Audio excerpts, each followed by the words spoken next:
Voici une nouvelle vidéo qui va concerner donc cette fois-ci toujours les condensateurs, mais les caractéristiques des condensateurs. Donc les condensateurs. Et c'est un passage obligé. Parler des condensateurs, c'est connaître aussi les caractéristiques des condensateurs. Donc connaître les caractéristiques donc, des condensateurs.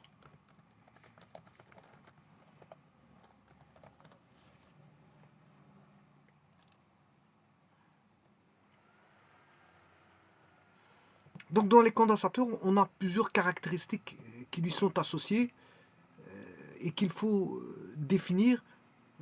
Et le cas échéant, si vous avez un condensateur de présent, si vous voulez le connaître, c'est d'aller regarder les caractéristiques qui lui sont propres, qui lui sont associées en valeur, bien sûr, par rapport à des définitions que vous devez connaître concernant les condensateurs. Alors, il existe aussi des espèces de datasheets, hein, où on retrouve les caractéristiques du condensateur que vous allez utiliser. Bon, il existe différents types de condensateurs, et c'est à partir de là que vous allez aller regarder par rapport au datasheet à quoi correspond ce cas. C'est de connaître le condensateur que vous avez en main, c'est de le connaître. Bon. Alors, je rappelle quelques notions préliminaires qui ont été vues donc auparavant. Hein. La première des choses, c'est de connaître le symbole d'un condensateur. Comment se présente-t-il? En fait, ce sont deux armatures conductrices. Je l'ai expliqué dans une vidéo. Hein. Donc voilà, vous avez le symbole du condensateur.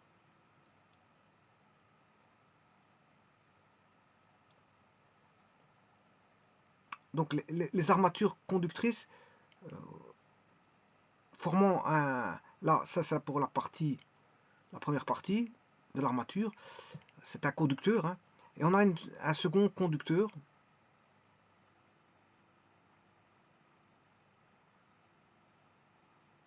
Une seconde armature conductrice. Voilà. Donc ça c'est le condensateur, le symbole. Alors on essaie de rapprocher les deux condensateurs le plus possible. Pourquoi? Parce que une des caractéristiques du condensateur, j'ai bien dit c'est sa capacité.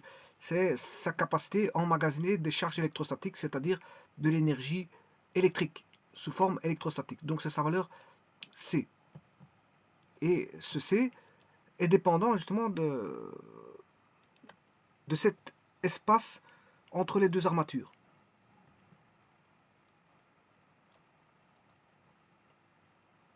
Là, on a un condensateur. C'est le symbole d'un condensateur. Si vous voyez ce symbole-là, ben c'est un condensateur. Bon, oui, enfin, j'ai rien dit. Donc, en électricité, c'est le symbole d'un condensateur. Tout comme on pourrait avoir le symbole d'une résistance. Et il existe aussi les selfs. Les selfs, voilà.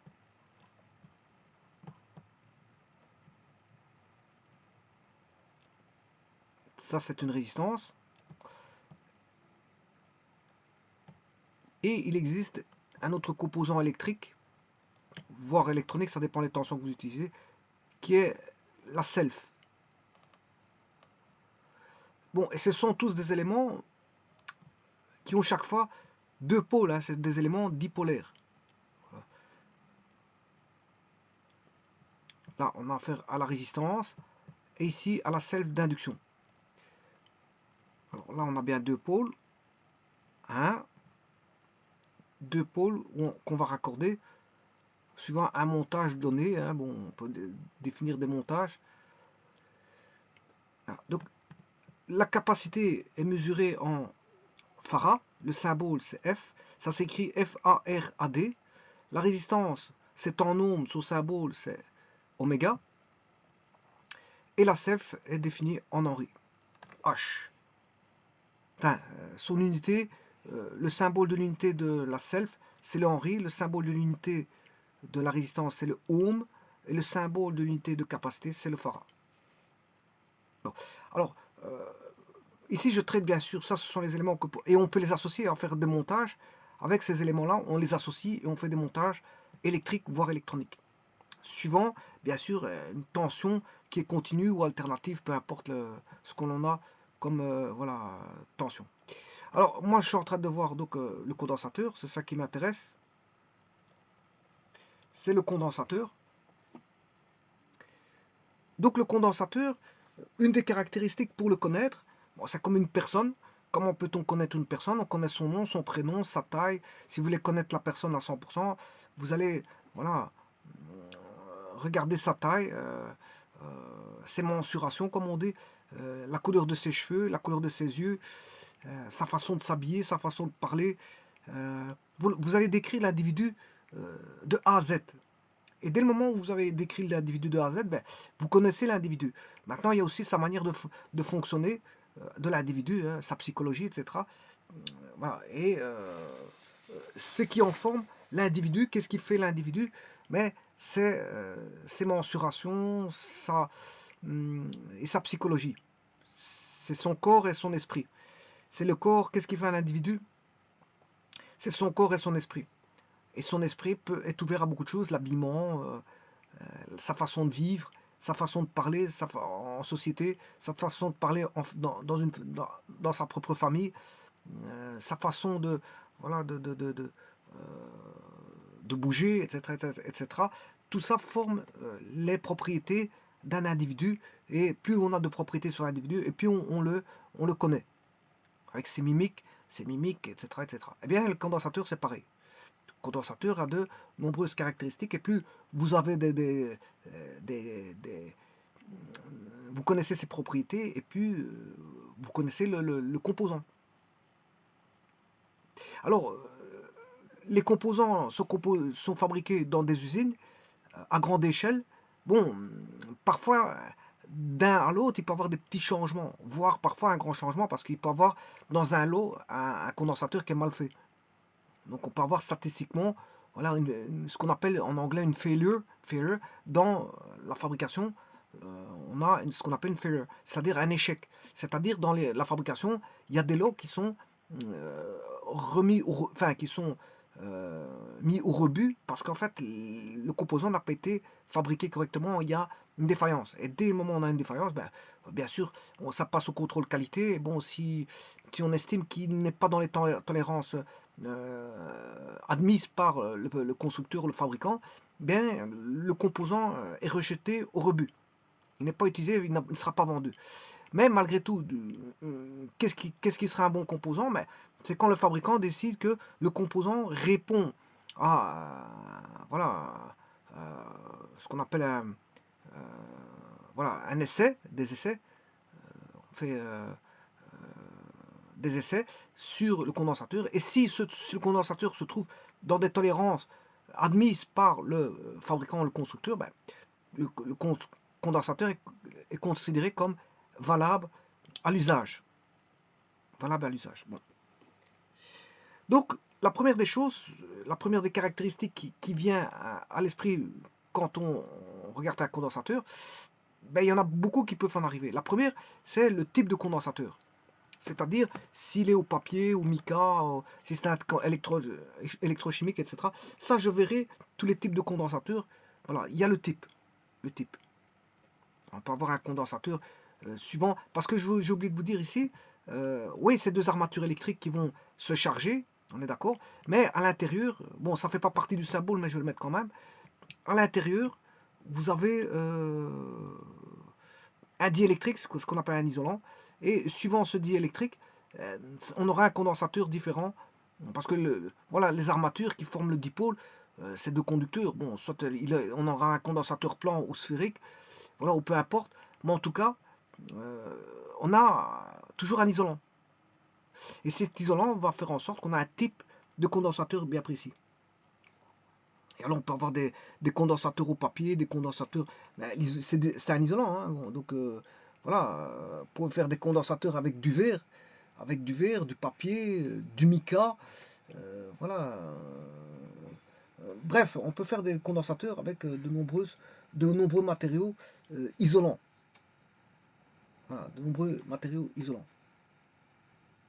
Et ça, je verrai, bien sûr, en son temps, les types de condensateurs que l'on peut construire. Euh, voilà, vous verrez qu'il y a toute une panoplie de condensateurs qui existent. Déjà, il faut déjà les distinguer en trois catégories, hein. Il y a les condensateurs fixes, variables, variables comme les varicaps, hein, varicaps. Voilà, les condensateurs semi-fixes.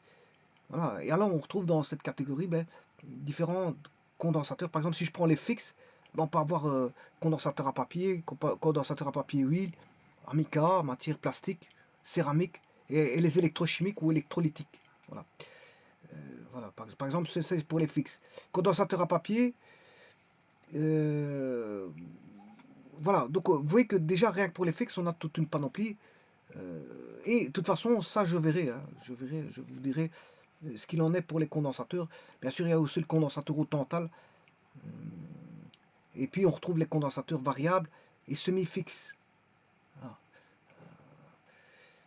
Alors, un des premiers condensateurs fut inventé en 1745. C'était la bouteille de Leyde. Ça se trouve en Hollande.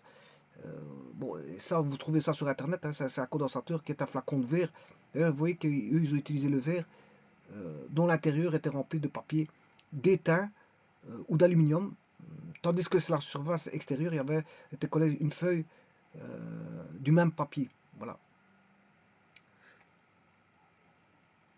Alors, c'est un condensateur très petit, hein, une capacité comprise entre 100 et 10 000 picofarads. Et en plus de ça, il était fragile, puisque c'était du verre, il était en plus encombrant. Donc, c'était ce qu'on appelle la bouteille de Leyde. Alors, la bouteille de Leyde, qui était une bouteille, hein, parce que, comme son nom l'indique, c'était une bouteille en verre. Vous pouvez aller voir comment elle était présentée. Voilà, une Leyde qui était en Hollande. Voilà, et vous pouvez aller sur Internet et regarder ce qu'il en est de cette fameuse bouteille de Leyde, voilà, trouvée en 1745. Bon, depuis, il y a eu pas mal de choses qui se sont passées, et maintenant on retrouve toute une panoplie voilà, de condensateurs fabriqués par des constructeurs de condensateurs. Donc, comme je vous disais, un condensateur,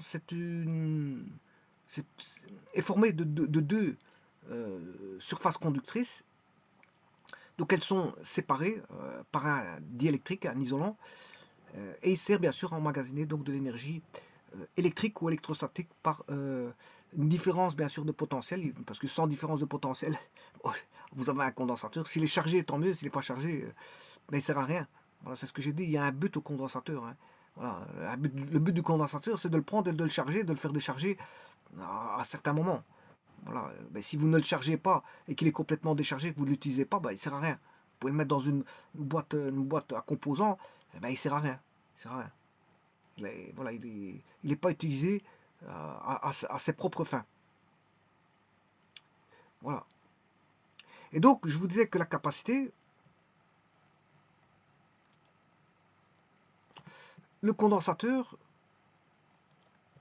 j'ai vu dans une vidéo que le condensateur, il est dépendant de la surface.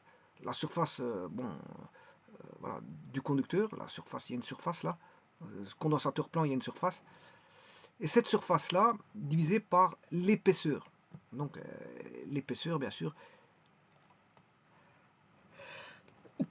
Je m'excuse. Donc, l'épaisseur qu'on retrouve entre les deux lames conductrices et dans lesquelles on vient mettre l'isolant. Là, il y a une épaisseur. Et plus l'épaisseur est petite, plus le condensateur est grand. Plus la surface est grande, et plus la capacité à emmagasiner de l'électricité sous forme électrostatique est grande. C'est-à-dire, quand je dis emmagasiner de l'énergie sous forme électrostatique, c'est emmagasiner de l'énergie électrique, hein, sous forme électrostatique. Voilà. Et alors, il reste ici, on a un coefficient K qui est dépendant, je veux dire, de la matière. Et K, vous aurez compris ce que c'est que on définit la matière qui est le diélectrique, l'isolant. On définira epsilon R par rapport au vide. Voilà. Et donc, plus l'epsilon R est grand, et plus la capacité sera grande. Donc, c'est les matériaux qui feront en sorte qu'on aura une grande capacité ou une petite capacité, bien sûr, et bien sûr de la surface. La surface et sur l'épaisseur. Voilà, alors je vous ai dit que ça c'est la capacité. Encore faut-il utiliser cette capacité, parce que pour l'utiliser, je vous ai dit qu'il fallait mettre une tension. Et à ce moment-là, on a les charges électriques. La charge électrique, eh bien, c'est C fois U. C'est la différence de potentiel. Et là, il est utilisé parce que vous mettez une tension. Là, on aura des charges qui vont s'accumuler en fonction de U. Plus vous mettez, bien sûr, de la tension, plus les charges vont s'accumuler. Mais ça veut dire que, qu'est-ce que c'est que ce C? Ça veut dire que vous avez un réservoir. Voilà. Vous avez un réservoir. Voilà. Ce réservoir, c'est ça. Vous avez un réservoir. Et alors, les charges que vous avez accumulées, elles vont s'accumuler, mais quand elle arrive à la fin, elle a sa limite, et sa limite, après, c'est fini. On ne sait plus mettre de charge. Donc, qu'est-ce qui fait la capacité d'emmagasiner? Mais voilà, vous avez un réservoir de, je sais pas moi, on va dire, un réservoir de 5 litres n'est pas un réservoir de 100 litres. Ni plus ni moins, ni plus ni moins qu'un réservoir, voilà, ce n'est pas aussi un réservoir, enfin je m'excuse, un réservoir de 2 litres n'est pas un réservoir de 100 litres, et un réservoir de 100 litres n'est pas un réservoir de 1000 litres. Ici c'est pareil. Plus vous avez une capacité grande qui est forte d'emmagasinement de charge électrique, donc d'énergie électrique, bien plus vous pouvez placer des charges. Mais on n'utilise jamais, enfin on n'utilise pas toujours à plein escient la capacité. Hein. On peut utiliser le charger à moitié ou voilà, le charger à moitié ou au quart, ou on n'est pas obligé de tout charger complètement. Ça c'est pas vrai ça. Hein. En fonction du circuit qui est utilisé, à des fins bien spéciales, vous verrez que ce qu'on peut faire avec les condensateurs, vous verrez que bon, on ne charge pas toujours, je veux dire, tout de A à Z. Hein. Parfois, quand on a atteint ce qu'il faut, on a atteint un signal, bon, après, je peux le décharger. J'atteins un niveau, voilà, j'atteins un niveau, voilà, je fais charger comment est-ce qu'on appelle ça? Un condensateur qui devrait normalement avoir comme, voilà, ça c'est une asymptote. Hein. Je vais mettre l'asymptote parce qu'on a une exponentielle avec une asymptote ici qui est une asymptote horizontale. Voilà. Eh bien sûr, c'est un signal en fonction du temps. Bien sûr, on a une tension ici, par exemple le temps, c'est une exponentielle voilà, croissante. Pour la charge, bien sûr, eh bien je peux l'arrêter ici. Je ne suis pas obligé de l'arrêter là ou l'arrêter là. Bon, à un moment donné, je peux l'arrêter ici, il va se décharger. Puis, arriver à un niveau là, ici, je peux le recharger. Voilà. Et là, je fais un oscillateur. Hein. Voilà, je crée un oscillateur. Donc, vous voyez que le condensateur va servir à beaucoup de choses. Hein. Beaucoup de choses. Bon, et ça, c'est un cas de figure. Ben, je peux créer d'autres choses qu'un oscillateur. On peut créer beaucoup de choses. Ouais, attention qu'il y a des composants à côté pour faire oscillateur. Hein. Il n'est pas tout seul, le condensateur. Hein. Vous aurez compris qu'il faut l'arrêter. C'est un système pour l'arrêter, un système pour le redémarrer. Voilà. Donc, on a le type de condensateur. Il est peut-être fixe, variable, semi-fixe. Et là-dedans, on peut reclasser bon, de quel type il sera, c'est-à-dire de quelle matière, en quelle matière. Donc, on peut les classer souvent, une fois que j'ai le fixe, mais je sais que je peux regarder sa matière. Voilà. Ça, c'est le type. J'appelle ça le type. C'est une définition du type de condensateur que vous avez en face de vous. C'est le type. Ensuite, bien sûr, c'est sa valeur. Quand on sait à quel condensateur on a affaire, un électrochimique fixe, un mica fixe, voilà, un mica au papier, à huile, etc. Bon, là, on sait bien qu'on a affaire à quel type de condensateur. Et après, bon, on regarde sa capacité à emmagasiner, qui bien sûr est exprimée en unités farad et ses sous-multiples qui sont les microfarads, millifarads et picofarads. Donc vous voyez qu'en deux temps de mouvement, voici deux propriétés. 1, le type de condensateur.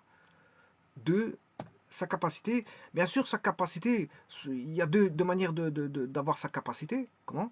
Ben, vous le mesurez avec, par un système de mesure. Hein.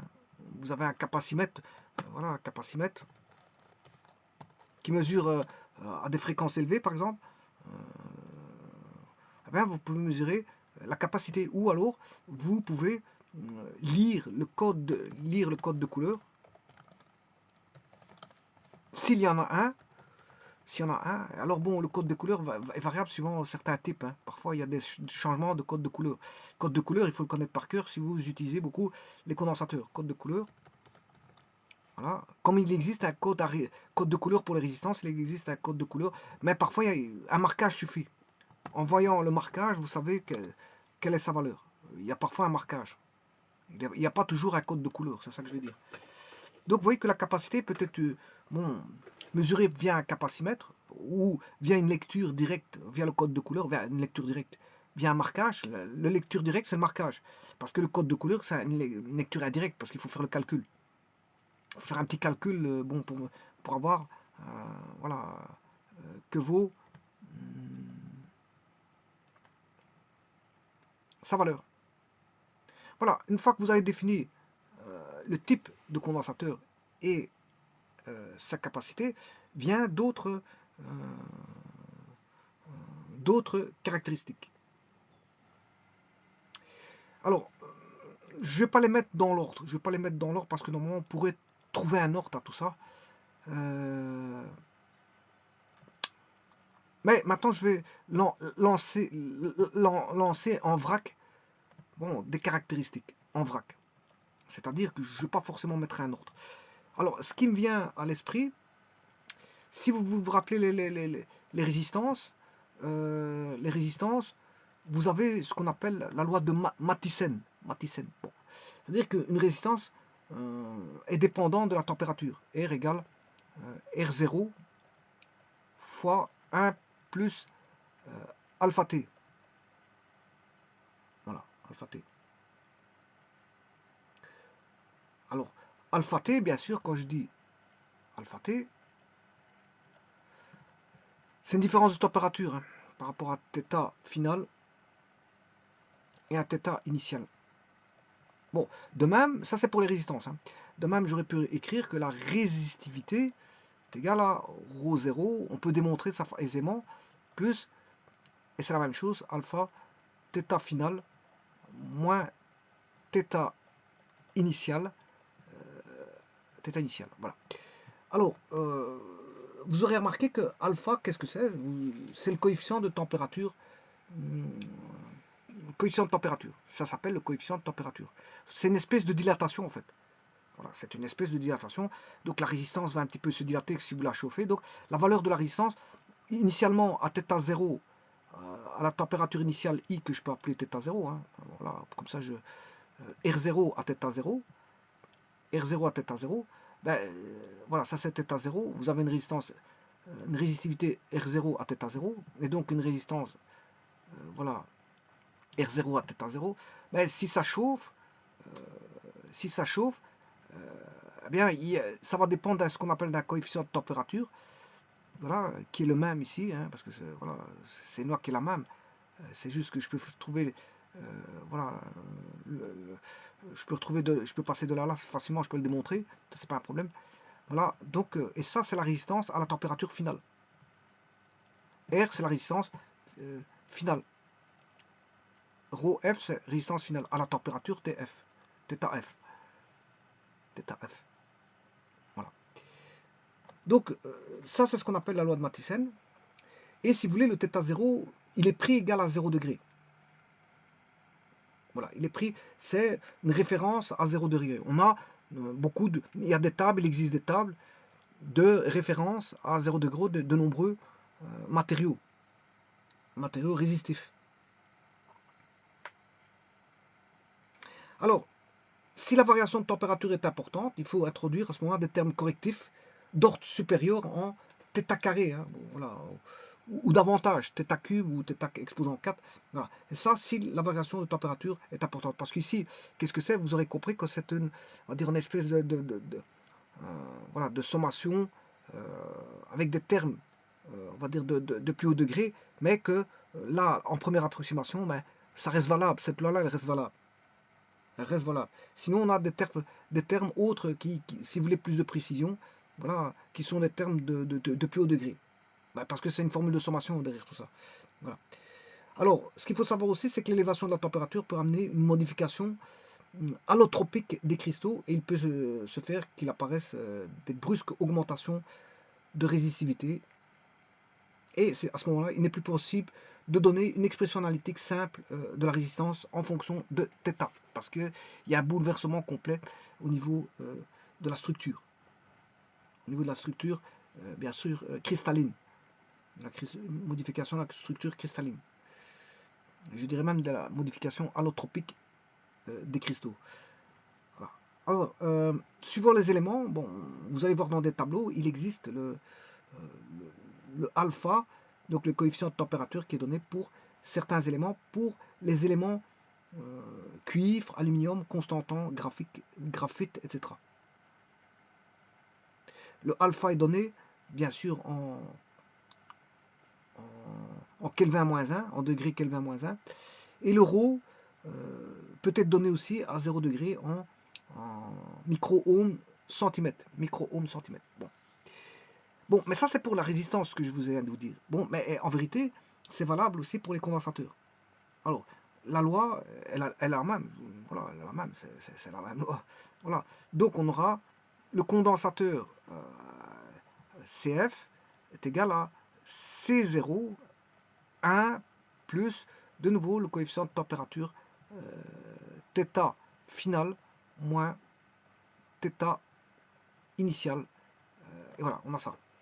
En première approximation, c'est alpha t. Bon, et ça, c'est delta t. Hein. Tf moins ti, vous pouvez mettre delta t. Hein. 1 plus alpha delta t, 1 plus alpha delta t, 1 plus alpha delta t. Donc, ces trois mêmes lois, c'est 1 plus alpha delta t. Simplement, là, il faut tenir compte de R0, la résistance à 0 degré. Pris conventionnellement, hein, bon, dans les laboratoires, ils font les essais à 0 degré, R0 à 0 degré et le C0 à 0 degré. Bon, et ça, c'est ce qu'on appelle le coefficient de température alpha. Alpha, qui est valable pour les résistances et pour les condensateurs. Bon, donc il y a une espèce de forme de dilatation en fonction de la température du condensateur. Et si on a une forte élévation de température, si on a une élévation de température, la capacité va changer de valeur. La capacité va changer de valeur. Parce que vous allez vous retrouver avec une capacité qui va varier. Mais maintenant, connaissant la capacité à 0 degré, qui est donnée référencée dans les tables, bien sûr pour un type de matériau diélectrique donné, eh bien, vous allez avoir, enfin je m'excuse, d'un élément métallique donné, c'est 0, parce que c'est, voilà, c'est un élément métallique, c'est conducteur, on regarde le métal, dilatation du métal, c'est une dilatation du métal, voilà. Voilà, et ça va donner bien sûr une capacité variable. Et c'est normal parce que si le métal, qu'est-ce qui se passe? Si le métal va changer, ben, sa surface va changer parce qu'il va se dilater. L'épaisseur va changer aussi. Voilà, on aura des modifications structurelles internes et donc de dimension. Si tout se dilate, eh bien, l'épaisseur va changer. Voilà, et la surface va changer puisque ça s'est dilaté. Donc la capacité est proportionnelle à la surface, à des éléments géométriques qui vont se dilater, quand on va chauffer. Maintenant, si on refroidit, il va se rétracter. Et s'il se rétracte, bon, la capacité va diminuer. Donc la température, si vous voulez, en gros, ça veut dire que le condensateur, la résistance est variable en fonction de la température. Le condensateur est variable en fonction de la température. Donc la valeur d'un condensateur qui est donnée en usine est donnée à une température voilà, normalisée, voilà, sur des conditions de laboratoire. Ils vous définissent la valeur du condensateur à une certaine température. Maintenant, si vous utilisez le condensateur dans un pays chaud ou dans un pays fort froid, ben, l'usage bon, il va se retrouver modifié. Bon, maintenant, si vous faites un montage qui ne demande pas de précision, bah, il n'y a pas de problème. Maintenant, si ça demande un montage de précision et que vous faites des erreurs voilà, vous avez prévu des condensateurs d'une certaine valeur et qu'à cause de la température, vous avez pas ces valeurs et que vous faites un montage de précision, vous pouvez me croire qu'à ce moment-là, c'est plus bon. Si vous avez par exemple travaillé à la NASA, bon, je suppose que là-bas, ils travaillent avec des grandes précisions et que bon, ils font des commandes de matériaux spécialisés. Hein. Ils ne commandent pas n'importe quel condensateur que n'importe qui commanderait. Que ce soit pour les besoins de l'armée ou les besoins de la recherche scientifique spatiale ou recherche scientifique de laboratoire qui requiert une certaine précision, ben, vous comprendrez que là, on va fournir des composants spécifiques de laboratoire. Hein. On ne va pas fournir le composant que monsieur tout le monde utilise voilà, dans ses appareillages. Hein. Voilà, il existe des composants, on va dire, normaux, et il existe des composants hors normes. Les composants hors normes font appel à une demande hors norme, c'est-à-dire d'un laboratoire qui est exigeant, un laboratoire exigeant, ou voilà, pour la construction voilà, d'un appareillage très précis qui demande une exigence importante. Donc à ce moment-là, c'est pas tous les jours qu'on demande, enfin, quand je dis c'est pas tous les jours, c'est pas tout le monde qui commande voilà, quelque chose de très précis. Parce qu'il y a ce qu'on appelle les statistiques qui disent que qu'est-ce qui part en plus, le plus souvent dans les éléments, mais ce sont des éléments dits normaux. C'est pour ça qu'on les appelle normaux. C'est ceux qui sont utilisés dans voilà, l'électronique voilà, de monsieur tout le monde. Mais quand il s'agit d'électronique, je veux dire, de précision, d'électronique demandant plus de précision, de laboratoire, etc., eh bien à ce moment-là, on demande les composants, on commande des composants en fonction de la demande d'une demande requise. Donc on fait peut-être, ce n'est plus une production de masse, mais une production, je veux dire, suivant un cahier des charges demandé, c'est-à-dire euh, suivant une demande précise. Et donc ça ressort du lot de masse, et donc le lot de masse, c'est en grande quantité, la demande précise, c'est moins, on en demande moins. On en demande moins. Voilà. Alors, ceci, donc vous voyez bien que le condensateur, ben, ça dépendra de la température. Alors, comme je vous ai dit, le condensateur, il a une tolérance. Est-ce qu'il est bon ou il n'est pas bon? Ben, si vous êtes dans la tolérance, ben, vous êtes bon. Et le constructeur donne la marge de tolérance. Hein. La tolérance est donnée. Si vous faites une lecture, s'il y existe un code de couleur, ben, vous avez la tolérance qui est donnée. Donc, ça veut dire que statistiquement, il est bon dans une marge euh, donnée. On donne la marge voilà, la marge pour laquelle le composant est bon. En dehors de ça, s'il est en dehors de la marche, bon, trop, là, il n'aura pas une valeur, parce que quand on donne une valeur, c'est un condensateur. La valeur de la capacité, c'est C plus ou moins epsilon. Voilà. Voilà. Par exemple, 3%, 2%. Et plus le pourcentage ici est petit, et plus ça sera précis. Hein. Donc vous avez C plus ou moins 5%. Ça veut dire que on vous dit que le condensateur fait 20 microfarads. 20 microfarads. Et là, vous devez 20 microfarads plus 5%, bien sûr, des 20 microfarads. Et bien sûr, 20 microfarads moins 5% des 20 microfarads. Ça veut dire que vous allez retrouver dans une gamme A, dans un intervalle AB. Voilà, vous calculez ceci, vous avez A. Vous calculez ceci, vous avez B. Non, c'est l'inverse. Parce qu'on a le moins, il est à gauche. Le moins, il est à gauche. Là. Et le B, il est ici. Vous calculez ça et vous avez la gamme de tolérance pour laquelle le composant est dit valable. S'il est en dehors de cette zone, bah, je crois que bon, il n'est plus valable pour le constructeur. Mais vous pouvez peut-être l'utiliser dans un circuit électronique. S'il n'y a pas trop de marge de tolérance, s'il est hors tolérance, mais je veux dire un tout petit peu, bon, vous pouvez faut pas, vous êtes juste à côté du A, c'est pas grave. Maintenant, si vous êtes éloigné du A ou du B, hein, là, à ce moment-là, vous dites-vous que bon, vous ne l'utilisez pas ce condensateur. Voilà, c'est juste ça. Donc on a une tolérance, une tolérance. Bien sûr, il y a une permittivité relative aux composants. Hein. Le composant, bien sûr, il possède un isolant, et cet isolant ben, va faire qu'on a une permittivité, voilà, de l'isolant. Donc c'est ce qu'on appelle la permittivité relative, ou je ne sais pas comment on appelle ça, permittivité relative, ou Je ne sais plus comment on appelle ça. Permittivité relative. Ou, je ne sais plus comment on appelle ça. Voilà. Donc, on a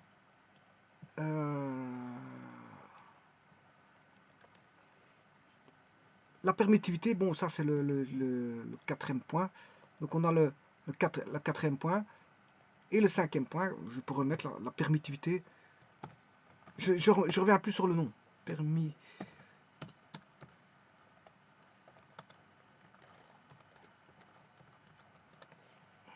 Je ne me rappelle plus du nom. Il y a un autre nom ça que permittivité relative. C'est. Je sais plus.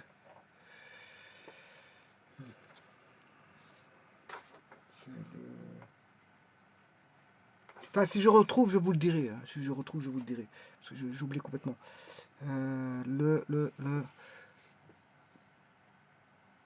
sais plus. Bon, en tout cas, c'est epsilon R. Epsilon R. C'est ce que vous retrouvez. Le epsilon R, c'est ce que vous retrouvez à côté du epsilon 0. Il est comparé par rapport à, bon, à la permittivité du vide.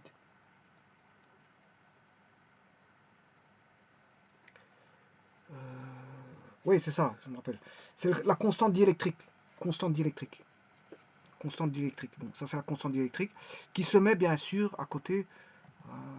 Ouais, donc ici, permittivité relative ou du matériau. Hein, elle est relative, c'est celle du matériau par rapport à celle. On la compare par rapport, justement, elle est relative parce qu'on la compare par rapport à celle de l'air. Et celle de l'air ou de vide, l'air ou le vide, ça va être la même chose, c'est epsilon 0. Donc, permittivité relative ou constante, c'est une constante diélectrique dépendant du matériau diélectrique, dépendant bien sûr du matériau isolant. Il dépend du matériau isolant. Donc, là, vous allez avoir epsilon 0, on le compare par rapport à epsilon 0 fois epsilon r. Là, c'est le coefficient qui est voilà, proportionnel à la surface et à l'épaisseur pour avoir, si vous voulez, la capacité. Pour la capacité.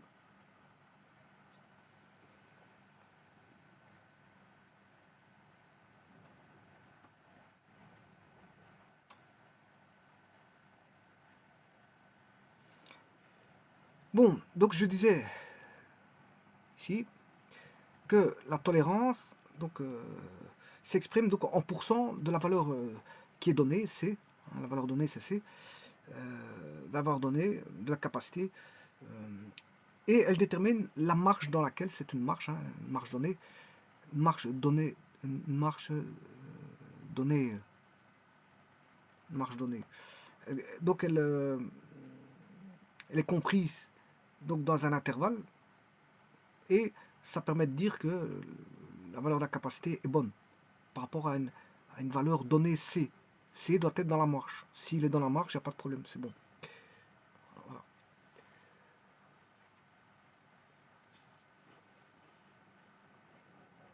Alors,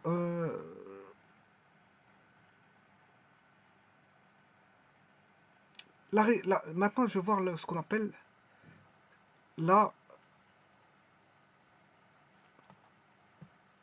les tensions de claquage. Tensions de claquage. Enfin, la résistance électrique au claquage.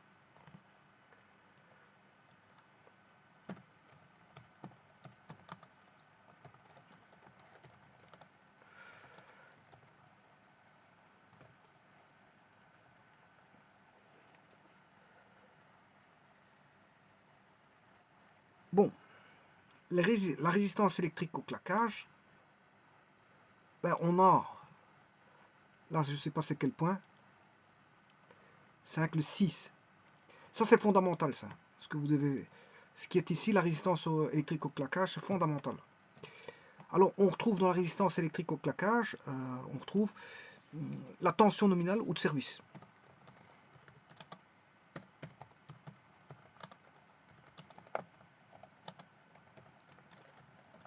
Tension nominale ou de service. Vous pouvez avoir la tension de pointe, on peut avoir la tension d'essai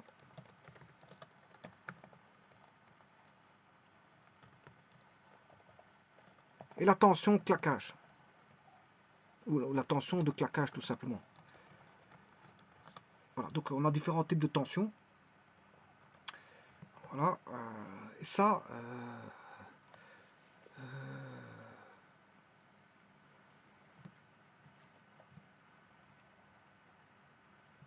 c'est repris sous différentes... La résistance, et je savais bien que j'avais oublié un S parce que je lisais bizarrement, parce que c'est résistance. Voilà, il me semblait que je lisais bizarrement le titre.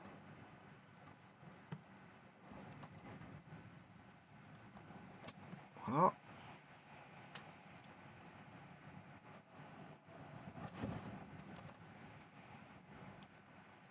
Oui, je vous disais qu'il y avait la tempête Lola tout à l'heure. Hein. Bon, c'est normal que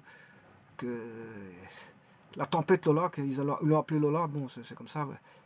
Voilà. Donc il fait mauvais. Enfin, il fait mauvais. Il pleut pas en tout cas. Il ne pleut pas, mais il y a du vent très fort, tout simplement. Du vent fort. Alors, donc on a la résistance électrique au claquage. On retrouve parmi elles la tension nominale ou de service, petit grand A. La tension de pointe, grand B. La tension d'essai, grand C. Et la tension au claquage ou de claquage, grand D.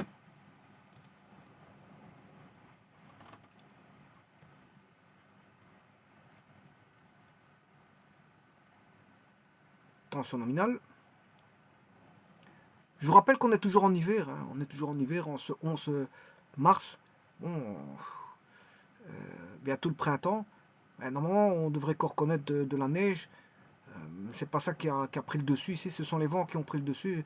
Je vous prie de me croire. Il fait plus ou moins bon, mais voilà, il fait bon, mais avec un vent violent. Quoique, bon, il y a encore plus violent que ça, mais bon, malgré tout, il y en a qui vont connaître des petits problèmes aujourd'hui. Ça, d'office, ils devront appeler le 17-22 parce qu'ils vont perdre des tuiles. Ils vont perdre, voilà, un arbre risque de tomber à tout moment. Donc, il y a la dangerosité devant. On ne sait pas qu'est-ce qui peut se passer avec le vent. Le vent, on va dire, est une perturbation, je veux dire, météorologique, et bon, ça peut avoir des conséquences fâcheuses si ça tombe sur quelqu'un. Bon, si un arbre tombe sur la voiture de quelqu'un, bon, c'est un petit peu embêtant, surtout s'il se trouve dedans, parce que s'il se trouve pas dedans, ben, il y a quand même les assurances. Bon, mais enfin, s'il est assuré, bien sûr. Mais en tout cas, s'il n'est pas dedans, au moins, il ne risque pas de perdre la vie, mais il risquera de perdre un bien. Voilà. Bon, en tout cas, s'il perd la vie, il ne sera pas énervé, parce que bon, il aura perdu la vie, mais s'il perd un bien, il sera énervé. Voilà, donc je disais, à propos de la tension, des tensions, on a les tensions nominales ou de service, tension de pointe, tension d'essai. Et euh, tension de claquage. Alors je vais définir point par point ces différentes tensions. La tension de service, c'est la tension sous laquelle, si vous voulez, le condensateur peut travailler normalement pendant un temps relativement, on va dire, relativement, on va dire long. Mais bon, comme je dis relativement, qu'est-ce que c'est qu'un plan relativement long? Ben, voilà, ça reste à définir. Ça reste à définir. Bon, on peut définir ça, si on le fait travailler, on va dire 1000 heures, bien sûr, à la température maximum, eh bien, s'il résiste à ça, ben c'est parce on l'a fait travailler à une tension nominale, tension de service. Donc, la tension de service, tension nominale, c'est une tension pour laquelle on peut, on peut faire travailler le composant, ben, je veux dire, dans voilà, pendant un temps, on va dire, plus ou moins relativement long, plus ou moins long, hein, comme je dis, 1000 heures à température maximale. Et ça, c'est la température de service. Donc ça veut dire que 1000 heures, qu'est-ce que c'est? Je peux vous dire qu'est-ce que c'est que 1000 heures.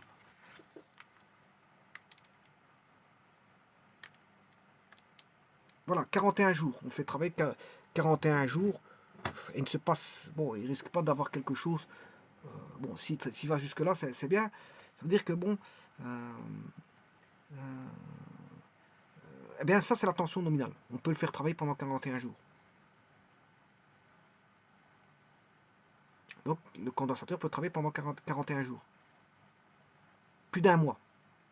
Plus d'un mois, la température maximale, sans qu'il n'arrive un bobo au condensateur. Et ça, c'est ce qu'on appelle la tension de service ou tension nominale. C'est une tension pour laquelle qui peut être à durée longue. À durée longue. Et qu'est-ce que s'appelle la durée longue? Le constructeur dit que la durée, voilà, c'est le constructeur qui définit la durée longue. Hein. C'est pas moi. Hein.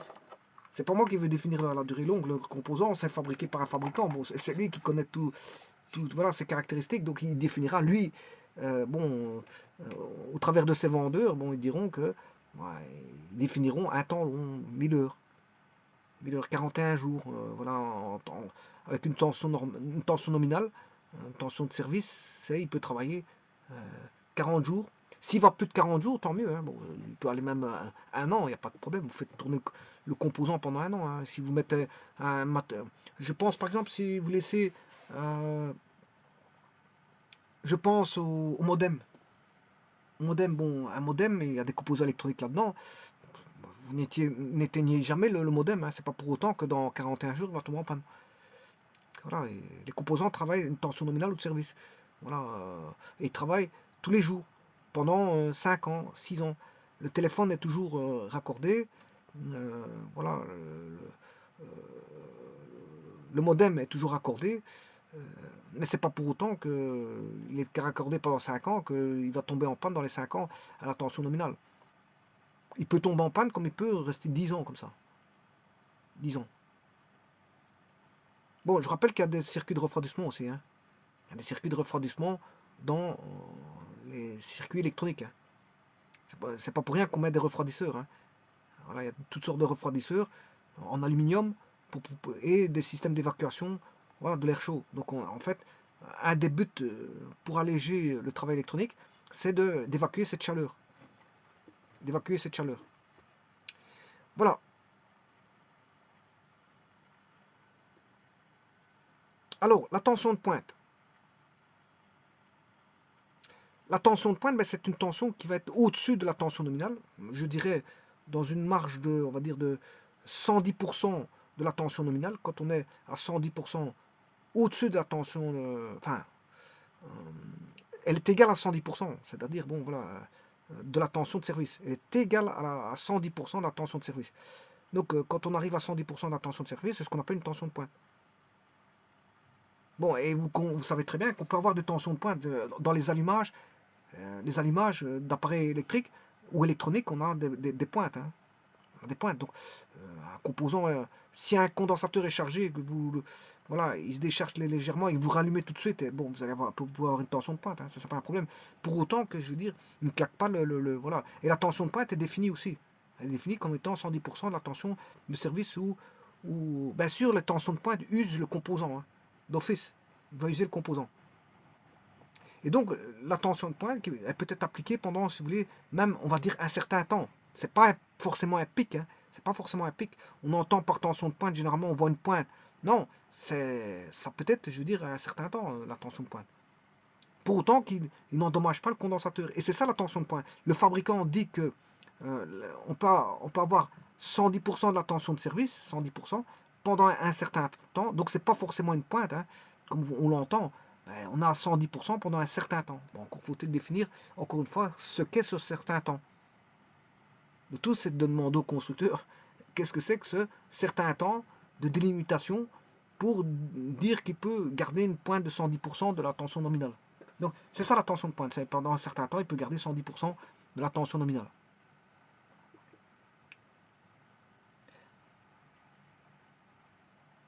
Alors, la tension d'essai, comme son nom l'indique, c'est à l'essai. C'est à la fabrication, c'est à la fabrication. Il y a des benchmarks, je crois qu'on appelle ça comme ça, parce que chaque fois j'oublie le mot. Tension d'essai, c'est une tension qui est appliquée par le constructeur lors de la fabrication entre les armatures reliées entre elles et le boîtier. Et justement, le condensateur, il doit pouvoir supporter cette tension pendant 1 minute, environ 1 minute, environ 1 minute. Voilà, donc on applique une tension, voilà, et ça doit tenir pendant 1 minute. Donc, vous voyez que la notion ici, au niveau des tensions, il y a un facteur important qui apparaît toujours, c'est la notion de temporalité. Temporalité. Alors pourquoi la temporalité? Parce qu'un composant, le constructeur va créer un composant. Mais combien de temps est-il bon? C'est surtout ça. Il va subir quoi? Une tension d'essai. Mais si maintenant, c'est comme votre voiture, vous allez ramener votre voiture au contrôle technique. Mais au contrôle technique, la voiture va passer sous l'essai, voilà, voilà des roues. Enfin, les roues vont passer à l'essai pour voir voilà, si y a pas, la biellette est bonne ou pas, ou voilà, s'il y a une bonne réponse de l'amortissement, etc., etc. Mais faire ça, vous voyez votre voiture partir à usure aussi. Hein. Bon, si vous faites ça 50 fois ou 100 fois, je vous prie de me croire que vous allez avoir des problèmes au niveau. Voilà, une fois, deux fois, trois fois, ça va, mais si vous faites tout le temps, vous risquez d'avoir un problème. Hein. Voilà. Qu'est-ce qui crée des problèmes? Je veux dire, chaque fois que vous montez sur une petite butte, telle que, on va dire, dans une chaussée, vous avez un ralentisseur. Le ralentisseur, ben, chaque fois que vous allez prendre un ralentisseur, ben, déjà, vous allez, la direction va, voilà, il va avoir tout ce qui a été défini auparavant dans la géométrie, il risque d'avoir des petits décalages. Alors, si vous prenez une fois un petit trou, une fois vous prenez un petit trou, puis un gros trou, puis un ralentisseur, bon, si ce n'est qu'une fois ou deux, c'est pas grave, mais si c'est constamment des ralentisseurs, je vous prie de me croire que la géométrie, bon, elle va bouger. Voilà, toute la géométrie du véhicule va bouger. Voire vous risquez d'avoir des problèmes, voilà, de biellettes, de biellettes, voire de soufflets, de soufflets, voilà, de soufflets et autres, et autres. On peut avoir toutes sortes de problèmes de direction. Si vous montez, voilà, si vous faites des efforts, c'est normal, hein, parce que plus vous allez faire, la voiture résiste. C'est une histoire de résistance. Autant, voilà, une résistance. Quand on dit résistance, qu'est-ce que c'est qu'une résistance? Bon, c'est vrai que ça, il faudrait. On a une résistance à l'usure. Bien sûr, quand on parle à l'usure, il faut l'employer, parce que si vous n'utilisez pas la voiture, vous le mettez dans un garage, mais c'est normal, la voiture ne fait pas face à. Il y a quelques petites usures, les seules usures, c'est que le frein à main risque d'être bloqué, la batterie risque voilà, de se décharger, il y a des petites usures par-ci par-là qui vont apparaître, mais pas grand-chose. Voilà, peut-être de la rouille qui va apparaître, voilà, pas grand-chose. Maintenant, il ne faut pas laisser 10 ans non plus. Voilà, bon, parce que là, à ce moment-là, peut-être qu'il va y avoir de la rouille dans le moteur, et ça, c'est pas bon. Voilà, donc, tout ça pour vous dire quoi? Que la résistance, bon, c'est en comparaison avec l'emploi de quelque chose, parce que si vous ne l'employez pas, bon, on ne peut pas parler de résistance. Hein. Voilà, c'est une résistance à l'usure. Et cette résistance à l'usure fait apparaître d'office une temporalité. Bon, ça veut dire que plus vous allez utiliser pendant un certain laps de temps, certains usent leur voiture beaucoup plus vite que d'autres. Pourquoi? Parce qu'ils font plus de kilomètres. Une machine, si vous prenez par exemple, comment est-ce qu'on appelle ça? Une photocopieuse, mais qu'est-ce qui fait l'usure de la photocopieuse? Ben, c'est le fonctionnement pendant un certain temps. Donc la notion de temporalité est fondamentale. C'est l'emploi d'un appareillage ou d'un organe ou voilà, d'un bien, c'est l'usage d'un bien pendant un certain temps. Alors pendant ce temps-là, est-ce qu'il a été fort employé ou pas? Ça dépend. Si vous avez utilisé, si je prends dans un mois, vous avez fait fonctionner 4 heures, ou si vous avez fait fonctionner 10 heures ou 100 heures, c'est pas le même. Voilà. Comparaison n'est pas raison. Il ne faut pas regarder en termes de mois ou d'années. Parce qu'il y a des gens, ils vont laisser leur voiture dans leur garage. Bon, ils vont sortir la voiture, elle est encore toute neuve. Hein. Voilà. Comparé à quelqu'un qui a une voiture toute neuve, mais lui qui a fait beaucoup de kilomètres. À ce moment-là, sa voiture, je pourrais me croire, bon, elle a pris le temps. Enfin, elle a pris l'usure. Elle a pris l'usure parce qu'elle a été plus soumise au fonctionnement, à l'emploi, au service. Donc, elle est plus usée, bien que toute neuve, achetée peut-être dans l'année, les 3 ans, acheté durant les 3 dernières années, eh bien, elle est peut-être plus vieille qu'une voiture qui date de 10 ans, que lui, le gars, il roule pas, il le met. Voilà. Donc il y a une notion, la temporalité, c'est pas dans le sens où pendant 10 ans, c'est l'emploi l'emploi pendant un laps de temps, l'emploi du temps dans un laps de temps. C'est-à-dire, par exemple, je prends une foreuse, ben, je l'ai utilisée 20 heures pendant 3 mois. Ou j'ai pris une foreuse, j'ai utilisé 4 jours d'affilée pendant 3 mois. Donc, je fixe un timing de 3 mois, et dans ces 3 mois-là, comment était l'usure? J'étudie l'usure, je peux étudier l'usure. Donc, et dans cette usure-là, ben, il y a une résistance à l'usure. Il y a une résistance à l'usure. Bon, certains appareils sont plus résistants à l'usure que d'autres.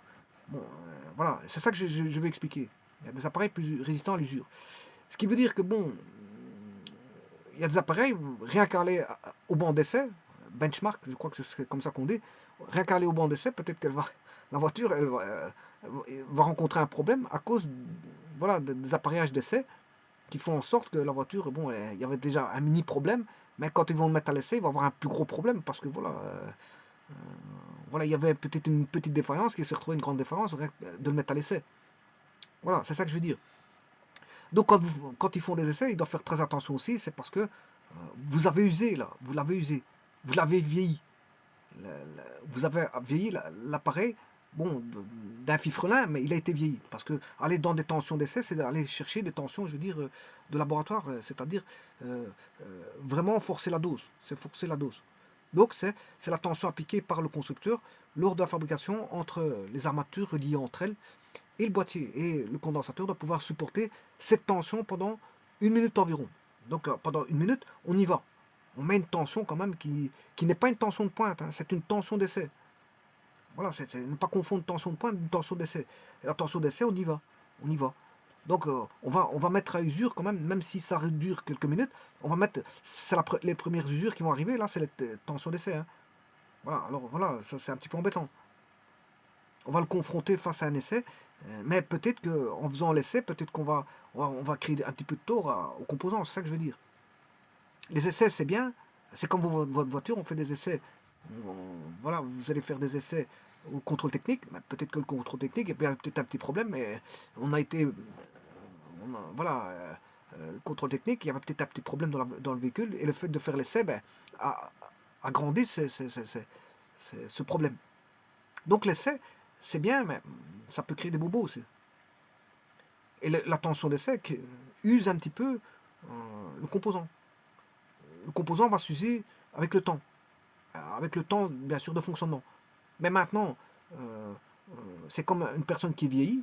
Voilà, une personne qui vieillit, bon, quelqu'un qui a travaillé beaucoup, et quelqu'un qui n'a rien fait dans sa vie, bon, je veux dire, quelqu'un qui n'a rien fait dans sa vie, il peut vivre longuement. Mais quelqu'un qui a travaillé beaucoup, bah, il a été usé, il est plus usé, donc peut-être qu'il voilà, il est plus usé que quelqu'un qui n'a jamais rien fait. Voilà. C'est ça que je veux dire. Donc ça veut dire que encore une fois, ça c'est pas un bon exemple, hein, parce que bon, c'est vrai que là on ne sait pas ce qui peut se passer. Voilà, c'est vrai qu'on a des produits comme des produits de consommation. Bah, quand voilà, on fait sa vie, bon, à un moment donné, on vieillit, on finit par vieillir. Hein. Bon, il y a le nouveau produit, on grandit, puis après on arrive voilà, au maximum, et puis après, voilà, c'est la déchéance. Hein. Et la déchéance, c'est pour tout le monde. Donc les gens vieillissent et ils arrivent à la déchéance. Donc les gens s'usent aussi. Les gens, à force d'avoir travaillé beaucoup, vont s'user. Donc s'ils travaillent à un moment donné beaucoup plus que d'autres, ils en font beaucoup plus que d'autres, ben, ils vont s'user. Ils vont s'user beaucoup plus que d'autres. Donc ils vont se retrouver à un certain âge plus usés que d'autres. C'est ça que je veux dire. Donc la tension d'essai, c'est bien même. C'est en fait en une fois, en 1 minute, ben, on va forcer la dose sur le condensateur. Bon, logiquement, ça ne procure pas, je veux dire, directement des dégâts, mais je veux dire, faut pas, la tension d'essai, il ne faut pas l'appliquer 50 000 fois. Hein. C'est ça que je veux dire. Parce que vous allez user, ben, pour faire par la fin, si vous faites 50 essais sur le même composant, à un moment donné, il va claquer. Hein. Vous allez faire, il va finir par tomber. Hein. Voilà. C'est par exemple, vous voulez savoir si une personne bon, résiste à un violent coup de poing, voilà, c'est un petit peu ça. Ben, si la personne reçoit 50 coups de poing, ben, là, je crois que c'est l'hôpital qui l'attend. Voilà, c'est un peu la même chose. C'est un peu la même chose. Un coup de poing, ça va. Quoique, bon, parfois, un coup de poing, c'est ce que je suis en train d'expliquer. Parfois, un coup de poing pourrait mettre à terme, je veux dire, voilà, l'individu. Et donc, le composant, c'est pareil. Certains arrive à l'essai, mais en faisant un essai, ben, il va claquer justement. Il va claquer parce que bon, voilà, il n'a pas résisté. Bon, il était trop fragile. Trop fragile. On va dire ça comme ça. Voilà, ça c'est la tension d'essai. Bon, maintenant, il y a la tension de claquage.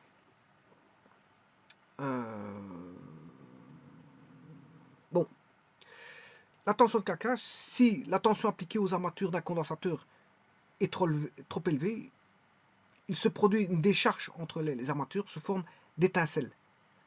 Voilà. Et cette décharge perce le diélectrique. Donc à ce moment, le courant il passe. Hein, parce que si vous prenez le condensateur, le courant ne passe pas. C'est des charges qui s'accumulent sur les bornes. Le courant ne passe pas parce qu'il y a un diélectrique. Hein. Alors, là, on a un conducteur. Là, on a un conducteur. Dans les circuits électriques, bien sûr, on met comme si on avait un courant. Mais il n'y a pas de courant, en fait. Il n'y a pas de courant qui passe. Parce que s'il y a un courant qui passe, le composant, il est claqué. Voilà. Qu'est-ce qui se passe ici? C'est juste des charges qui s'accumulent. Bon, soit positifs au-dessus, ou soit positifs en bas. Mais alors, si on a des positifs au-dessus, ben, c'est que les négatifs sont en bas. Et si on avait du positif en bas, c'est que le positif... Enfin, si on avait du positif en bas, c'est que le négatif est au-dessus. On peut inverser voilà, la charge. Donc, vous avez des charges Q+, et des charges Q-. Et voilà. Bien sûr, si vous mettez une différence de potentiel, hein, ça, c'est si on applique une différence de potentiel U. Les charges, on les apporte via une différence de potentiel U. Donc je mets une différence de potentiel entre les armatures. Et là, à ce moment-là, bon, vous aurez compris que on aura des charges qui vont s'accumuler. Et là, on a un isolant. L'isolant qui est là, ben, le courant ne s'est pas passé. C'est juste des charges qui vont s'accumuler. C'est comme ça que ça s'accumule. Ça arrive là et ça stoppe. Hein. Voilà. Et les charges ici négatives, elles arrivent ici et ça se stoppe ici. Puis ça ne s'est plus passé parce que il y a un isolant. Donc, c'est l'isolant qui permet de faire barrière. Elle fait barrière entre les charges positives et les charges négatives. Et c'est comme ça qu'on accumule des charges et qu'on a un réservoir de charges électriques. Voilà. Mais justement, il peut avoir un problème. Il peut avoir un problème parce que la tension de claquage, justement, c'est la tension appliquée aux armatures d'un condensateur qui est U. Et à ce moment-là, si la tension, là, U, est trop élevée, dès le moment où on a une tension trop élevée, que ça perce ici le condensateur, c'est-à-dire que là, à ce moment-là, percer, l'isolant ne fait plus son travail. Hein. Les charges, maintenant, elles passent d'un côté à l'autre. Donc ça veut dire qu'on n'a plus, un réservoir de charges, là, parce que là, les charges, elles passent d'un côté à l'autre. Donc là,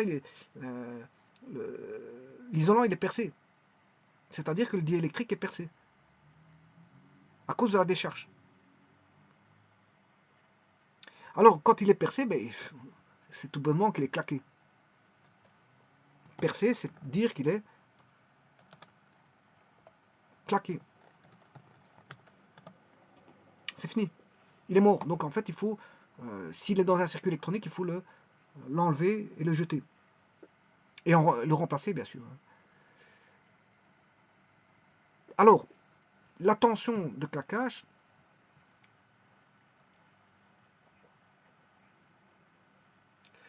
donc la différence de phénomène qui donne, enfin la différence de potentiel qui donne lieu au phénomène de percement, de claquage du condensateur s'appelle la tension de claquage. C'est ça. Alors, la tension de claquage, je peux la définir. Donc U, qu'on appelle UD. Donc, si on soumet donc les armatures à une tension trop élevée, une étincelle donc perce le diélectrique, voilà, et il peut s'en suivre donc même un court-circuit entre les armatures. Hein. Et bien sûr, vous aurez compris que s'il y a un court-circuit sur si on a un court-circuit entre les armatures, parce qu'elles sont tellement rapprochées les unes des autres, voilà. Là j'en ai une là et là. Logiquement, comme on a l'isolant, il n'y a rien entre eux, mais l'épaisseur qui est là, s'il est percé, ben, c'est comme si on touchait ceci. Donc là, c'est un court-circuit, là. On a un court-circuit. C'est comme si vous mettiez, il n'y avait plus d'épaisseur. C'est comme si vous prenez la première et la seconde, elle là. C'est comme si vous avez fait ça. Il suffit de peu, hein, le percement, il suffit de très peu pour qu'il soit percé, pour qu'il soit hors service. Hein. Alors, la tension de claquage, bon, ben, vous savez très bien que ça exprime en unité de tension qui est le volt, est égal donc au ce qu'on appelle un champ destructif fois l'épaisseur. Il y a voilà, un champ destructif et il dépend du type d'isolant et s'exprime bien sûr en, si vous savez comment il s'exprime, en ben, un champ d'abord, c'est un champ, qu'est-ce que c'est? C'est un champ, je rappelle qu'une force électrostatique, ben, c'est QQ, elle dépend du carré de la distance et bien sûr de facteurs géométriques où est positionné le grand Q. Voilà. Il y a des facteurs géométriques qui supportent grand Q. Alors c'est 1 sur 4 pi epsilon 0, là on a une force coulombienne. Voilà, c'est la proportionnalité entre KQQ et R carré. Alors grand Q, petit q. Et le champ, ben, c'est F, bien sûr, pour avoir un vecteur, il faut mettre UI. Enfin, vecteur, voilà. Enfin ouais, U. Il faut mettre un vecteur de base U. Voilà. Alors bien sûr, s'il y a plusieurs charges, Q1, Q2, Q3, ben, c'est une somme vectorielle. Hein. Vous faites la même chose avec une somme vectorielle. Voilà. Bah, ici, je prends qu'une charge. Alors, le champ, c'est une grandeur vectorielle, ben, c'est tout simplement F sur Q. Donc, ce qui veut dire que le champ, euh, le champ, euh,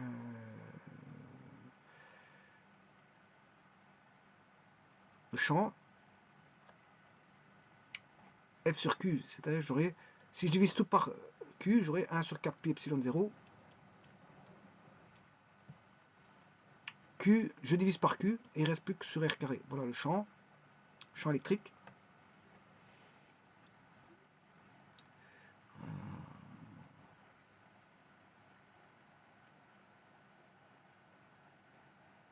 Bon, et le champ peut s'exprimer en, si vous voulez, en volts par mètre. Il peut s'exprimer en volts par mètre. Il peut s'exprimer en volts par mètre, le champ.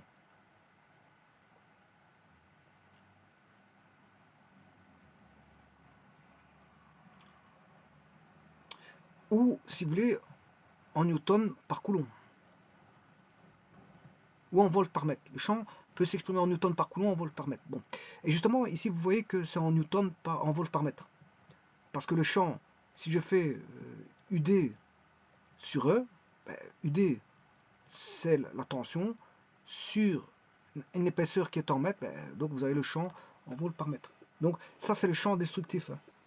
C'est le champ destructif. C'est le champ qui va créer, qui crée l'étincelle.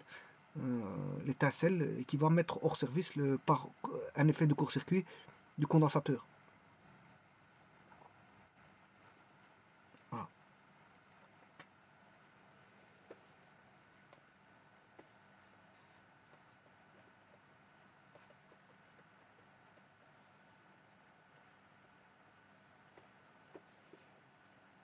Alors, ce que je voulais dire,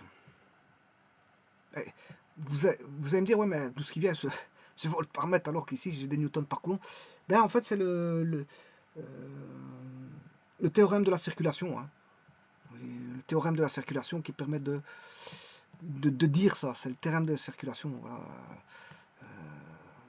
Théorème de la circulation, une circulation au travers voilà, de circulation du vecteur champ électrostatique. Bon, le produit scalaire, si vous voulez, d'un vecteur par un vecteur déplacement, ça s'appelle une circulation. Voilà. Voilà, c'est une circulation. Donc, le produit scalaire d'un vecteur par un vecteur déplacement s'appelle une circulation. Donc, si je fais un produit scalaire d'un vecteur, que je vais appeler, je sais pas moi, V, par un déplacement dl, voilà, là j'ai un vecteur, produit scalaire avec un déplacement, ben, j'ai une circulation. Alors, pour avoir une circulation qui va aller de A à B, ben, une trajectoire dl de A à B, c'est une circulation AB. Alors ici, il s'avère que cette circulation sur une trajectoire AB est égale, et que je mets le champ, le vecteur c'est le champ électrostatique, EDL, ben, on se rend compte que le produit scalaire de E, la circulation du vecteur champ électrostatique, bon, est égal justement à la différence de potentiel aux extrémités, c'est-à-dire VA moins VB. Ce qui veut dire que là, le champ, je peux écrire que E, il vaut quoi? Ben, il vaut delta V sur delta L. Voilà. Ce qui veut dire, là, on a bien des newtons, des volts, je m'excuse. Delta V, c'est en volts, des volts par mètre. Ça vient du théorème de la circulation, tout bonnement. Mais alors là, il faut faire attention parce que c'est moins delta V, c'est VA moins VB. Circulation de AB, c'est VA moins VB, et non pas VB moins VA. Donc c'est moins delta V. Moins delta V. Donc ça vient du théorème de la circulation. Alors, ce que je voulais vous dire, c'est que la tension de service que j'avais dictée tout à l'heure, tension de service, voilà, tension nominale de service ici, eh bien cette tension de service, par rapport, si je fais une, elle sera environ par rapport à la tension de claquage UD, elle sera de 1/5, voire 1/6. Donc on va définir 1/5, voire à 1/6 de la tension de destruction, tension de claquage, voilà, qui amène la destruction. Tension de destruction, c'est UD, mais la tension de service ou tension nominale est de 1/5 à 1/6 de cette tension, voilà, de destruction. Bon, ce qui veut dire que c'est extrêmement petit. Hein. C'est extrêmement petit. On utilise, on est vraiment en bas. On est vraiment bas. 1/5, c'est 0,2. Hein. 0,2 par rapport à la tension de destruction. On a la tension de destruction. On l'utilise à 0,2, voire 1/6, c'est 0,3333. Voilà, 1/6, c'est 1 divisé par 6. Bon, c'est en calculatrice. 1 divisé par 6. Non, c'est même, je confonds avec un tiers, je m'excuse, c'est un tiers, 0,33. Bon, si vous faites un tiers, c'est 1 divisé par 3, 0,00333. Pour avoir un sixième, je divise ça par 2. Voilà, et là j'ai un sixième. Ça, c'est un sixième. C'est 0,3333 divisé par 2, qui fait 0,16666. Voilà, et donc, vous voyez que là, on est à 0,333333. Enfin, 0,6, je ne sais plus combien. Voilà, et là, c'est 0,2. Donc, le plus petit, il est là, hein, c'est un 5e. Donc, le plus petit, on utilise de 0,2 à 0, je ne sais plus combien ça fait. 1 divisé par 6, 1,16, 0,16. Vous voyez qu'on est très bas par rapport à UD, hein, très très bas.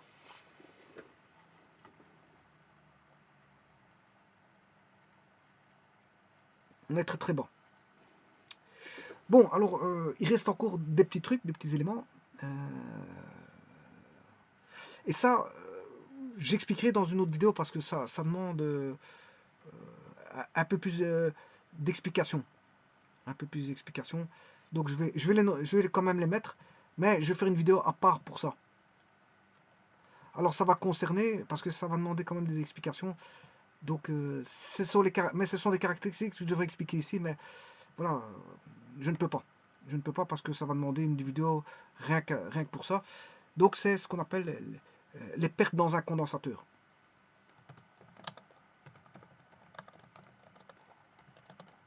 Et je ferai une vidéo rien que dévoyée pour les pertes dans un condensateur.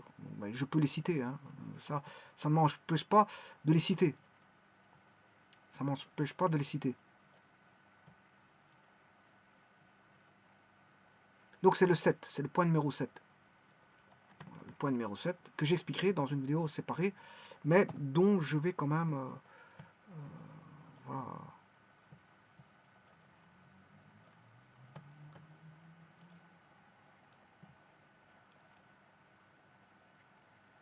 Voilà, ça fait partie des caractéristiques. Alors, on a... Un condensateur n'est pas contient quand même des éléments, on va dire, capacitifs, hein, parce que bon, s'il y a des conducteurs, des éléments conducteurs, c'est qu'il y a des, voilà, je pense aux fils de connexion, les armatures, les contacts entre connexion et armature. Alors, on peut réduire ces pertes, hein, c'est ce qu'on appelle les pertes par résistance ohmique. Pertes par résistance ohmique.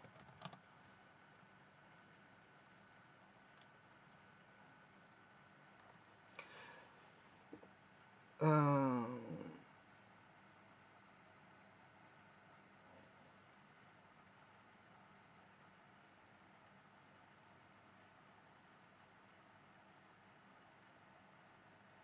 bon, il faut savoir aussi, bon, il y a quelques petites choses à dire là-dessus, mais bon, voilà, non, je dois le faire pour une vidéo séparée parce que, bon, les pertes ohmiques, c'est les pertes du fait dû à la présence de résistances. Mais d'où viennent ces résistances? Ben, les fils de connexion. Fils de connexion.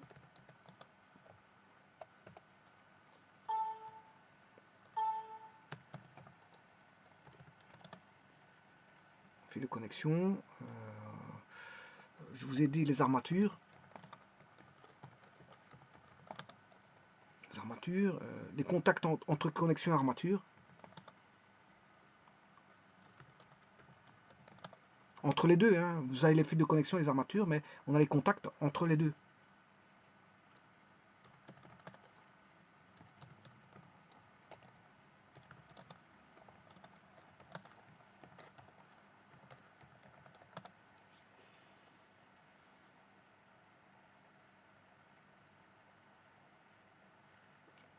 Voilà. Alors,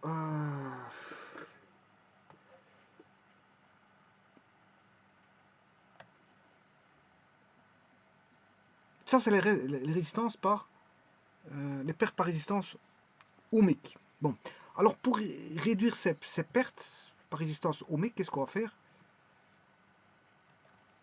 Ben, on va mettre des armatures en cuivre de haute conductibilité. Donc des armatures en cuivre de haute conductibilité.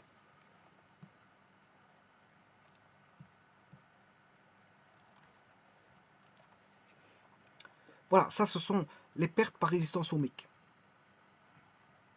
Voilà, je viens de l'expliquer, ça c'est pas un problème, les pertes par résistance ohmique.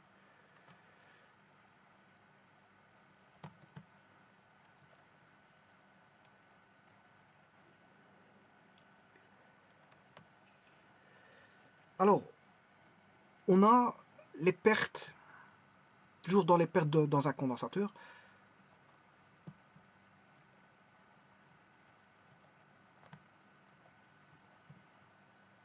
on a les pertes dans le diélectrique.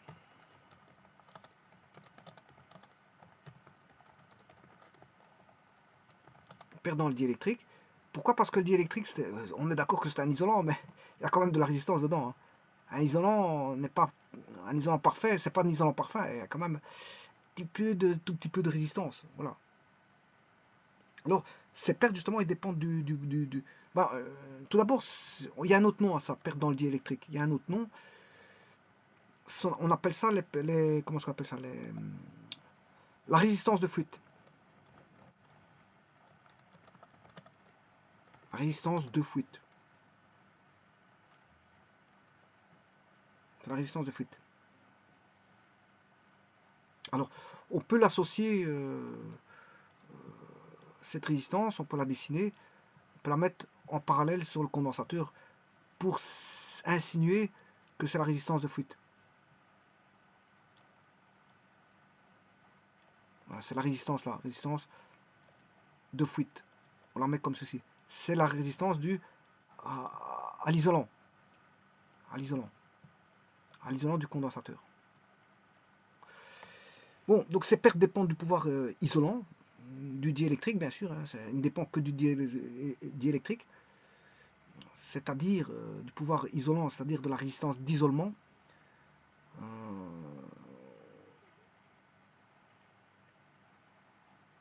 Si, on va dire que si le diélectrique ne possède pas une grande résistance d'isolement, à ce moment-là, il y a un certain courant qu'on appelle un courant de fuite qui passera à travers le diélectrique d'une armature à l'autre. Mais d'une armature à l'autre, mais c'est très faible. Hein. Alors, ce courant de fuite, il va dépendre du diélectrique, bien sûr. Il va dépendre de la tension appliquée.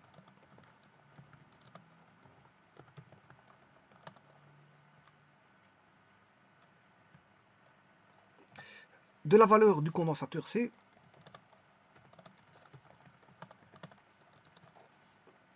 Et bien sûr, de la température ambiante. Voilà. Bon, je vous rappelle que, heureusement qu'ils sont très faibles. Hein. Les courants de fuite sont très faibles. On peut les mesurer avec des appareils spéciaux.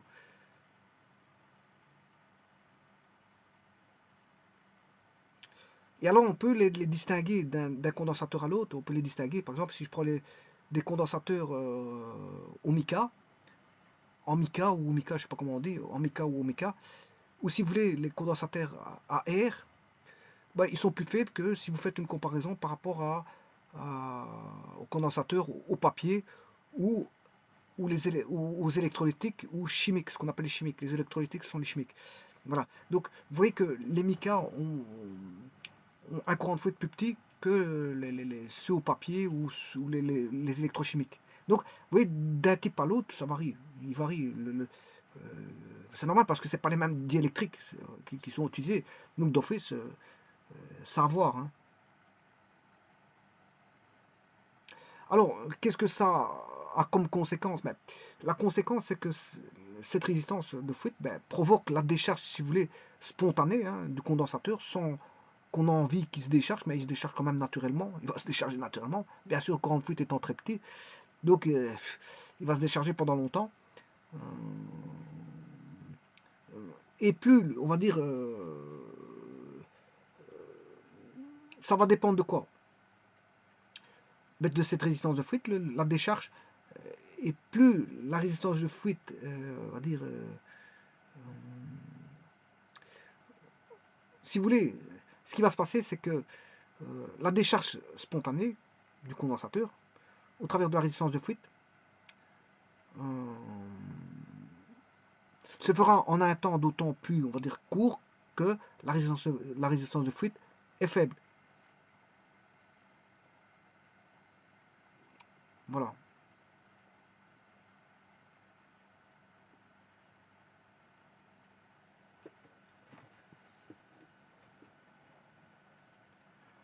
Plus la résistance de fuite est faible, eh bien, plus, je veux dire, le temps, le condensateur aura un temps de décharge, on va dire, plus court. Plus court. Mais comme c'est de la résistance aussi, ça va provoquer des échauffements, hein, parce que qui dit résistance dit perte par effet Joule, donc l'échauffement. Donc, dès le moment où vous avez des résistances, voilà, vous aurez des échauffements.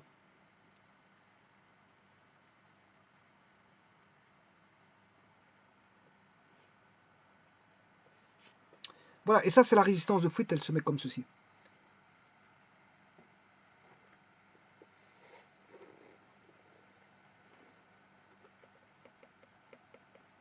Alors, on aura des pertes par isolement.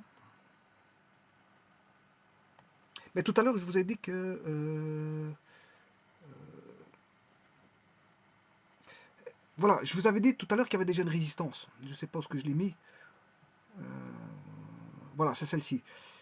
Ça, c'est les pertes par résistance ohmique. Bon. Alors, pour la distinguer par rapport à l'autre, je vais vous les distinguer tout de suite.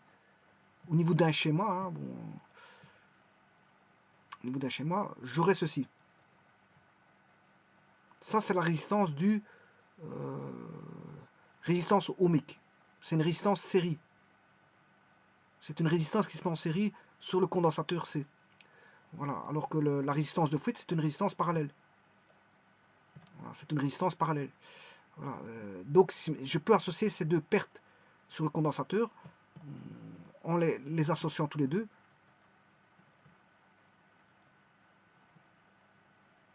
Donc, je mets le condensateur.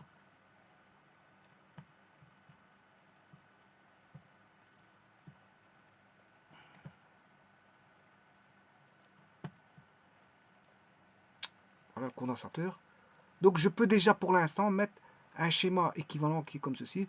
Résistance série due aux résistances ohmiques entre contact et armature. Ça, c'est dû au diélectrique. C'est la résistance due au diélectrique, qui est la résistance parallèle, résistance de fuite. Résistance de fuite. Donc, c'est une résistance parallèle. Donc, il y a la résistance série, la résistance parallèle. Et bien sûr, à côté de ça, j'ai des pertes par isolement aussi. Hein.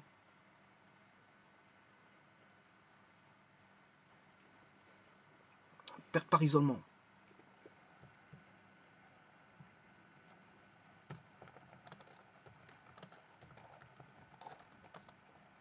Dû, on va dire, par exemple, à l'humidité. On a une perte d'isolement à travers le socle isolant, si vous voulez, servant de support aux armatures.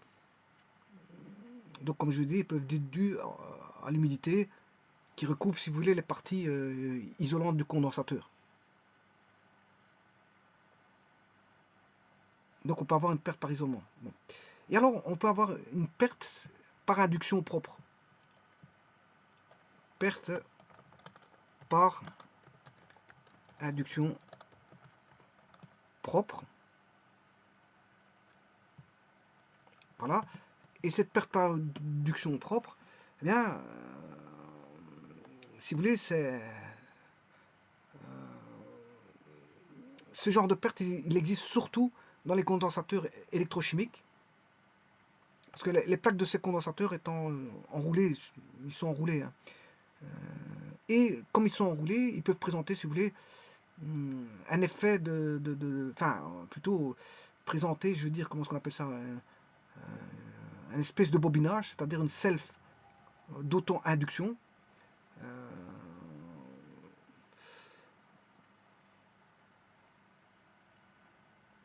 Et c'est pour ça que, c'est la raison pour laquelle, il y a une raison pour laquelle, à partir de 1 MHz, l'impédance de ces condensateurs cesse de diminuer pour augmenter. Parce qu'il y a une self. Il y a une self dedans.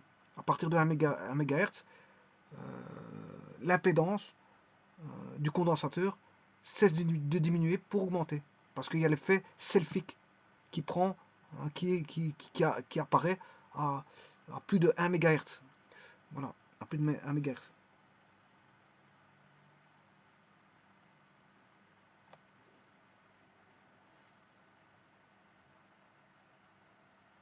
Et donc, on peut avoir, lors de la construction, si vous voulez, et au fil du condensateur, si vous voulez, une espèce de self. Alors cette self, ben, on pourra la mettre en série ici. Voilà. Et là, on retrouve ce qu'est un condensateur avec toutes ces pertes. Voilà le condensateur. Et bien sûr, ça c'est la capacité considérée. Hein. C'est la bonne capacité. Mais autour de lui, on a des éléments résistifs et selfiques. On a des éléments résistifs et selfiques.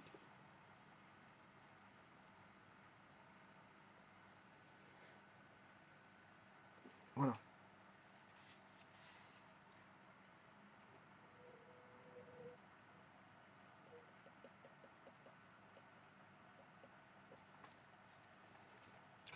Bon, et donc vous voyez que si vous allez mettre du courant alternatif, il va apparaître, comme je viens de vous le dire, des phénomènes on aura un circuit qui n'est pas complètement, et ça dépend de la fréquence, hein. En fonction de la fréquence, on n'aura pas un circuit purement capacitif. Hein. On aura un circuit mixte. condensateur avec résistance de fuite, condensateur avec résistance de fuite en parallèle, une résistance série par rapport au condensateur et la résistance parallèle, et une self en série avec tout ça. Et donc, vous allez voir l'interaction en fonction de la fréquence d'un signal, je veux dire, de type sinusoïdal. Ça va se jouer parce qu'on a un circuit, voilà, avec des résistances self et condensateur.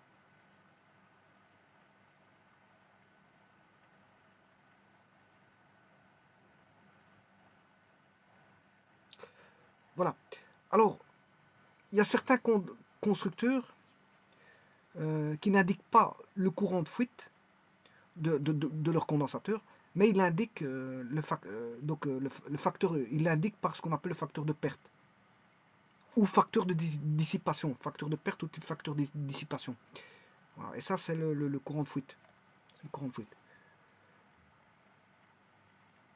Voilà. Et donc ça, je vous l'expliquerai dans justement, c'est ce que je voulais vous dire, le facteur de dissipation ou le courant ou le facteur de perte.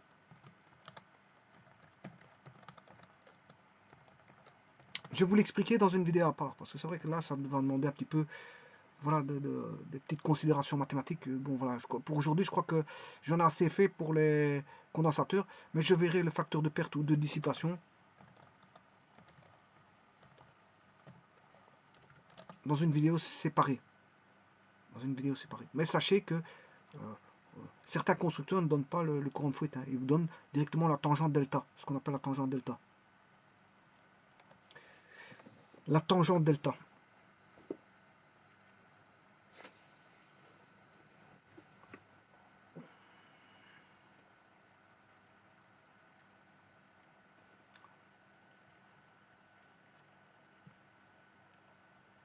Voilà, ce qui termine ici ma vidéo.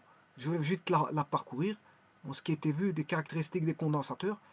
Les condensateurs, il y a plusieurs caractéristiques. Par exemple, le type, la matière, la valeur en capacité, le coefficient de température, la tolérance, la permittivité relative ou constante diélectrique, les résistances électriques au claquage, telles que la tension nominale de service, tension de pointe, tension d'essai, tension de claquage.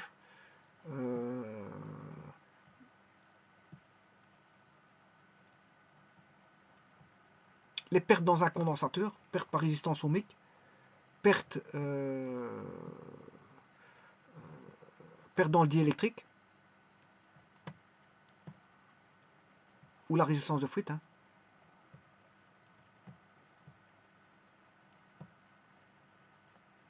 Perte dans le diélectrique ou résistance de fuite.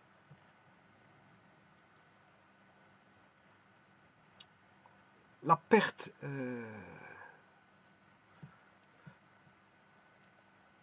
perte par isolement.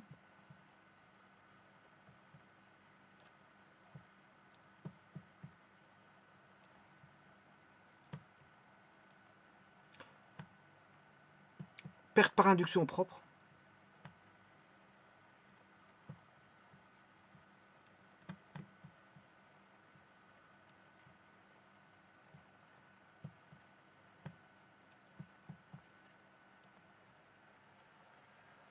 Voilà. Et toutes ces caractéristiques-là de facteurs de perte seront données par un... Comme on a un petit circuit électronique ici, on fera... Voilà, on va décortiquer ce circuit électronique-là, enfin ce circuit électrique-là, pour définir la tangente delta. Facteur de perte.